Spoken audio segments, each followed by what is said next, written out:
Welcome to Little Talks, your weekly dose of marketing news, trends, and insights from Littlefield Agency. Grab your coffee, turn up the volume, and let's get into it.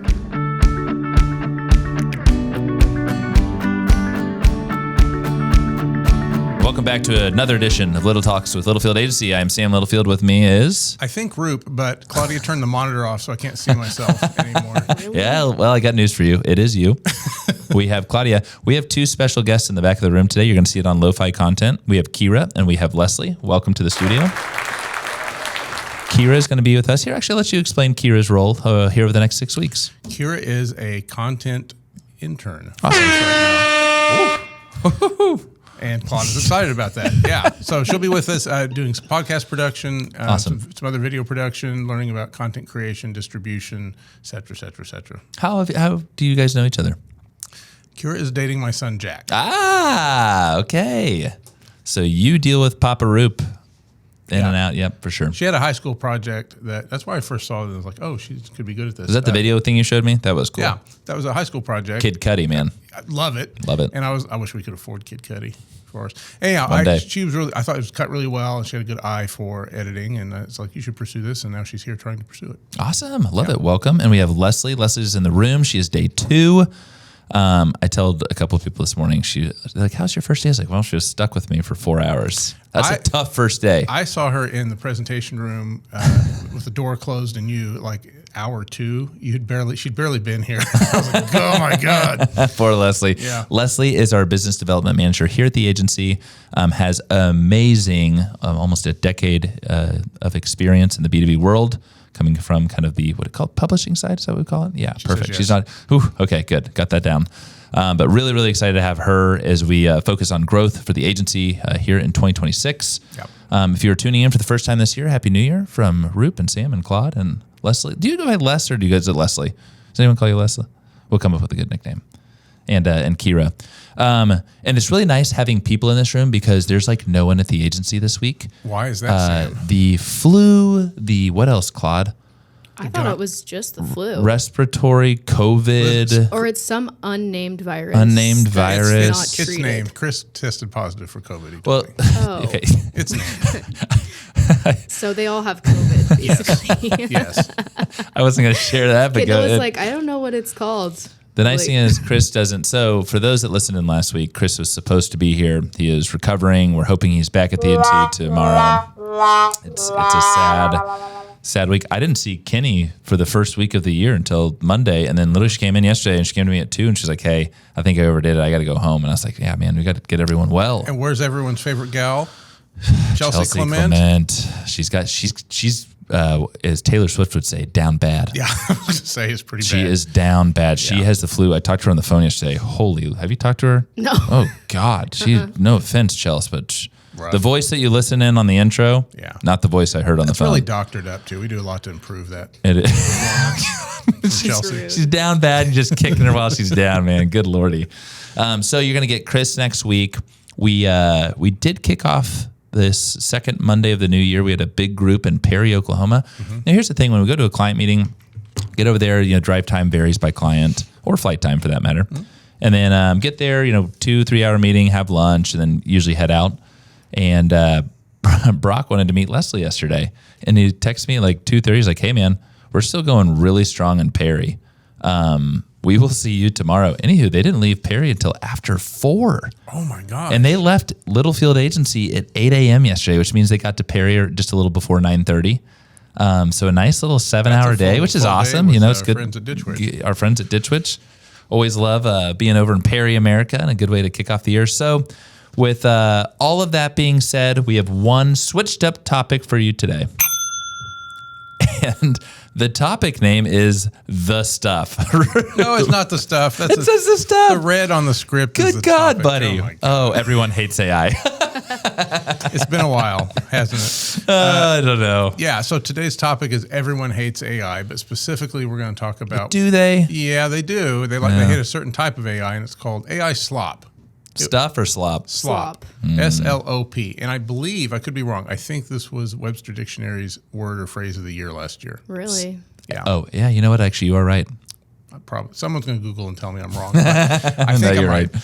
Okay, so talk to us about AI slop and why people hate AI right now. Yeah. Well, sensationalistic headline, first off. You're welcome. Sensationalistic? Yeah, not everyone hates AI. Good Lord. That's quite the word. I have big words. Everyone hates AI slop. And what AI slop is images or video, mostly, that is flooding your social media feeds. So you're seeing bears, TikTok, Instagram, stuff like that. I saw a bear maul an old lady the other day. Unfortunately, wasn't real. Not true. Yeah. It's like you never. Actually, fortunately, fortunately, she's still alive. Okay, she's nice. That'd been a crazy video. She's a nice lady. If it's too good to be true, it probably is. And the main thing is people hate being fooled, and they're being fooled repetitively. Yes. And Yes. you after a while, if everything you see in your feed is something that you have a doubtful or negative connotation to, it kind of devalues the feed and devalues the content that you're absorbing on that platform. So this is a bigger problem than just people hating it. That's a good point. Platforms, and some have, but platforms really, I suspect in the coming months, are going to have to take some stances here. Well, and so here's the thing. Devalues, great. Boy, you sensationalistic, devalues. Who are you? One cup of coffee today. There it is, not 7. Yeah. Hey, how many, by the way, total side note, how many cups of coffee do you drink a day? I'm down to 2 to 3. Oh, okay. Did it used to be 8? I told Leslie 8. It used to be like 4 pots. Oh, okay, that's what I thought. All right, anyway, I digress. So here's the thing. Those listening to this podcast, you all are, I'm assuming, marketers for the most part. We are marketers. We do this every day. And I don't know if I'd use the word devalues, and I do have a counter to this here in a second. Okay. But it is hard when I'm scrolling through TikTok or Instagram and I'm questioning, I'm like, is this real? Yeah. It actually really hurts my marketing heart. I was talking to Kira about this morning, and the Avengers Doomsday movie, which comes out next December, ways off. I started seeing trailers online for this that looked a little off. Like they were kind of shot like herky-jerky, and it wasn't a clean video. But the content of the video was also, I'm looking at it going, I think this is AI. I don't think this is good at all. And son of a it was real. Oh. Marvel released the actual trailer, and it was real. That's messed up. So here's another problem. Wow. Here's another problem you have. If you're not producing good human content, you're going to get mistaked for AI. No, that's true. Well, and you say, so AI content equals lazy, fake, or low effort. Now, I do want to argue that point because I have seen some fabulous, very well done AI videos from brands. None of the brands that we work with, but I don't find them lazy. They're fake. Yes, they're not real. But walk us through that point, because now you look at McDonald's got bombarded by the world in December for their AI. I think Coke also got some backlash. Yeah, Coke got backlash. I haven't seen a brand adopt AI creative and not get backlash yet. I agree with that. I don't disagree that sometimes you see a spot and some AI is involved, and I don't have this visceral kind of like, oh my God, I hate this reaction. But other people do. They really, really are turned off by it for a lot of different reasons. I think they want to protect real artists and real jobs. That's reasonable. Yeah. I think they hate the soullessness of some of it. And I get that. I don't expect polar bears to drive trucks around full of Coca-Cola. So it's reasonable for that to be AI to me. Why do I care? But I think when you're replacing humans, which was it Trivago or someone else did, McDonald's, maybe that was them, with using AI to represent them, it doesn't come off the same. There's something missing from it, and people are reacting to that. So I had a counterpoint, but then I've counterpointed my counterpointed, so we're agreed. Months ago, we talked about this on the podcast, Liquid Death. That was it went I can't even imagine the earned media numbers. I should look that up. But it was not produced by Liquid Death. Oh. And it was I'm going to say somebody in their basement, right? And it spurred so much conversation, but not negative. It was like, holy cow, this is real. It was so real. It was impressive.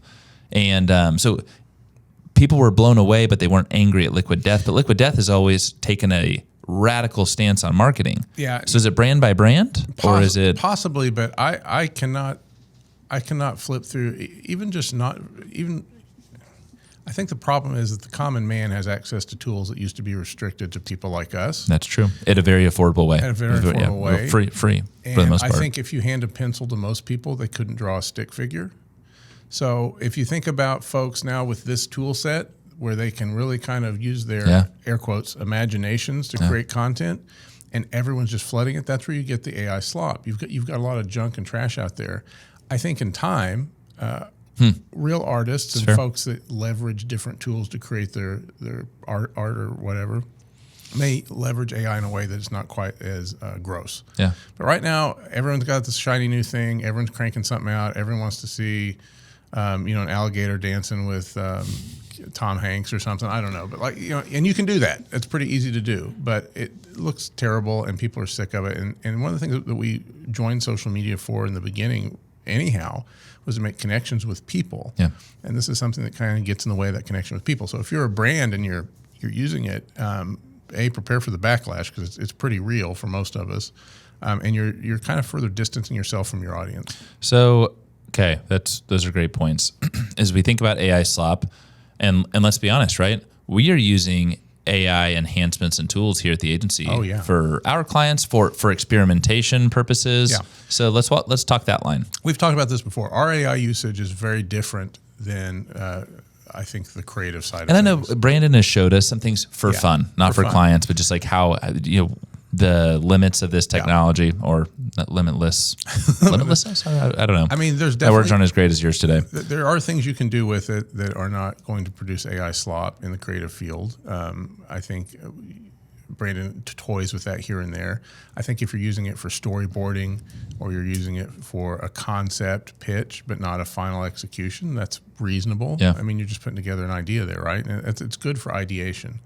We tend to use it more for data purposes, sorting through millions of rows of data and finding things in common and things like that. So our usage, we're using that on the day-to-day. Yes, on the day-to-day. Yeah. So it would be inaccurate to say we don't use it across the board, but we don't use it to create final product. I mean, even in Photoshop, there's a minor AI usage where you can go clone out a background using AI and replace it now. Of course. I don't think that's a bad thing. Most people probably don't care, because the same Katie Kite could sit there and cut that path for the next hour, or she could use this thing to do the same result in 2 seconds. But that's not removing the humanity from the project. That's just a tool cutting up the image. Well, and you say here on our closing point, our goal is simple: smarter process, better output, and zero AI smell, AI slop. And you bring up a really good point as we wrap this. The art of connection, right? Connecting. Yeah.